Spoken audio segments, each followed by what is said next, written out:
Jyväskylän asukasluvun kasvu suurten kaupunkien kolmanneksi nopeinta.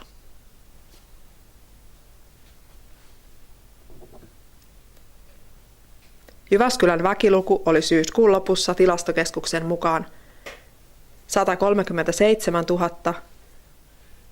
242. Viime vuonna Jyväskylä oli 9. Jyväskylän seudulla väestömäärä on kasvanut lisäksi Muuramessa, Laukaassa ja Uuraisilla.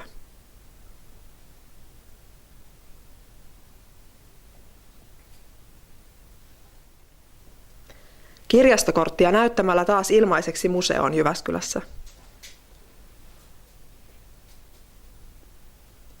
Marraskuusta tammikuun loppuun saakka toteutuu jälleen odotettu mahdollisuus vierailla Jyväskyläläismuseoissa ilman maksua näyttämällä keskisuomalaista kirjastokorttia.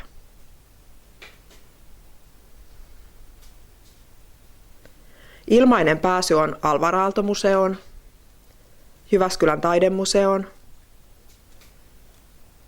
Keski-Suomen museoon ja Suomen käsityömuseoon.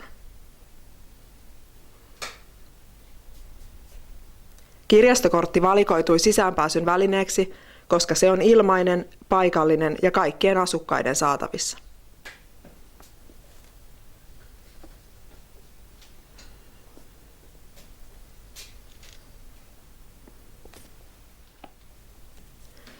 Ikääntyneiden päiväkeskusten aukioloissa on muutoksia joulutammikuun vaihteessa. Päiväkeskuksissa keskitytään joulupyhien aikana pääsääntöisesti omaishoidon tuen asiakkaisiin.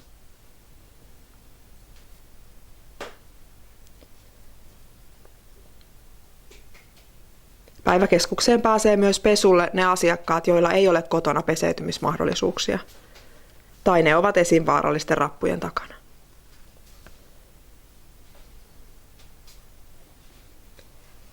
Luhtisen ja Kortepohjan päiväkeskukset ovat avoinna joulun ajan ja vuodenvaihteen arkipäivät.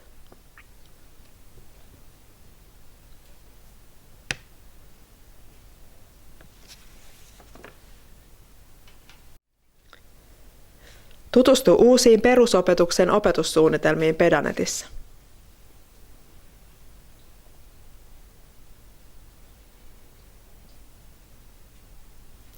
Uudet opetussuunnitelmat otetaan käyttöön 1.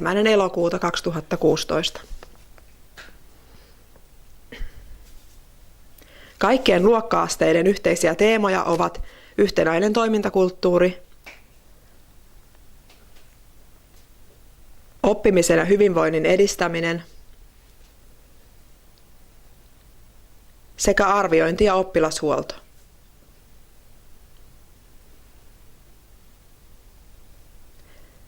Perusopetuksen opetussuunnitelma löytyy osoitteesta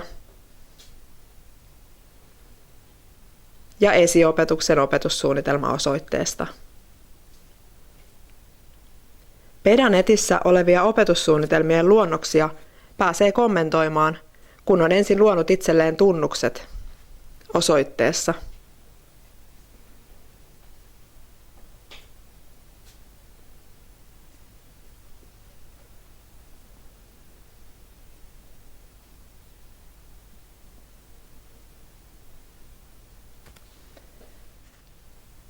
Jyväskylässä käynnistynyt yleisöluistelukausi Tekojääradoilla.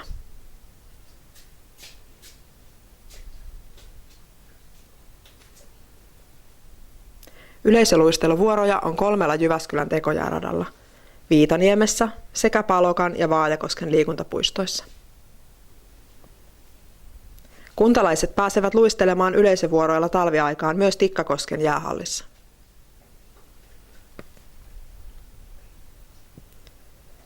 Ajankohtaiset yleisöluisteluvuorot löytyvät osoitteesta.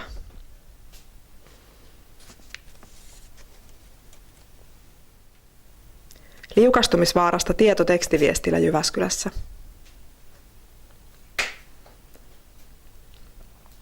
Ilmainen liukastumisvaarasta tekstiviestillä varoittava palvelu on saatavissa kaikkiin matkapuhelimiin. Jyväskylän jalankulkijoille ilmainen varoituspalvelu löytyy osoitteesta.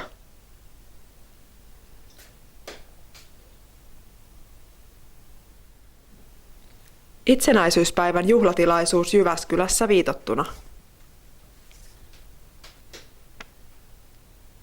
Kaikille avoin tilaisuus on Jyväskylän paviljongissa. Tilaisuus alkaa kahvitarjoilulla kello 16. Ohjelma alkaa kello 17.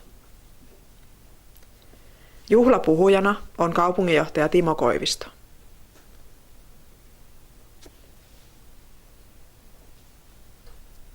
Tervehdyspuheen pitää Jyväskylän varuskunnan päällikkö eversti Pasi Hakala.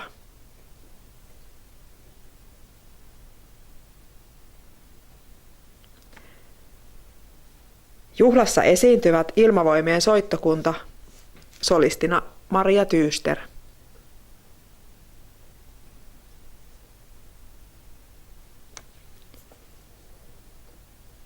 Jyväskylän voimistelijoiden Lumo-ryhmä ja Vox Aurea-kuoro.